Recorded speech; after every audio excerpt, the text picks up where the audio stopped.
భారతదేశంలో చాలా మంది మగవారికి మరియు స్త్రీలకు కూడా కుండలాగా పొట్ట పెరగడం ఆందోళన కలిగిస్తోంది. తినే ఆహారము, జీవన శైలి అందుకు కారణం అవుతున్నాయి. పొట్ట చుట్టూ కొవ్వు ఎలా తగ్గించుకోవాలో ఇవాళ మనం తెలుసుకుందాం. మన భారతీయులు తీసుకునే ఆహారంలో పిండి పదార్థాలు మరియు కొవ్వులు చాలా అధికంగా ఉంటాయి. శుద్ధి చేసిన నూనెలు అంటే రిఫైన్డ్ ఆయిల్స్, నెయ్యి మరియు చక్కెరతో కూడిన స్నాక్స్ పొట్ట చుట్టూ కొవ్వు పేరుకుపోవడానికి కారణమవుతున్నాయి. సాంప్రదాయ భోజనంలో మాంసము మరియు ప్రోటీన్స్ తక్కువ తీసుకోవడం వల్ల తరచుగా ఆకలి కూడా వేస్తుంది, పొట్ట పెరగడానికి కారణమవుతుంది. తినడానికి సిద్ధంగా ఉన్న భోజనము, కూల్ డ్రింక్స్, చిప్స్, బిస్కెట్స్ వంటి తీసుకోవడం వల్ల కూడా కొవ్వు పెరుగుతుంది.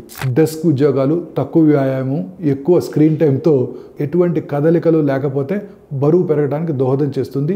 అలాగే దీర్ఘకాలిక ఒత్తిడి కూడా కార్టిసాల్ను పెంచి పొట్ట చుట్టూ కొవ్వు పేరుకుపోవడానికి సహాయపడుతుంది. హార్మోన్ ఇంబ్యాలెన్స్ కూడా 30 ఏళ్లు పైబడిన తర్వాత పురుషుల్లో ఈ పాట్ బెల్లీ ప్రభావాలని తీవ్రతరం చేస్తుంది. కొంతమంది మగవారిలో జన్యుపరంగా పొట్ట లోపల భాగంలో కొవ్వు నిల్వ ఉండే అవకాశం ఉంది. ఇది దీర్ఘకాలిక వ్యాధుల ప్రమాదాన్ని పెంచుతుంది. మీ శరీరానికి లీన్ ప్రోటీన్స్ తో పోషకాలు అందించడంపై మీరు దృష్టి పెట్టాలి. ప్రాసెస్ చేసిన ఆహారాన్ని పూర్తిగా తగ్గించేయాలి. రోజువారీ నడకతో చురుకుగా ఉండాలి. ఒత్తిడిని తగ్గించుకొని చక్కగా నిద్రపోవాలి. ఈ జీవనశైలి మార్పులతో పొట్ట చుట్టూ ఉన్న కొవ్వు తగ్గడంతో పాటు మొత్తం ఆరోగ్యం కూడా మెరుగుపడుతుంది.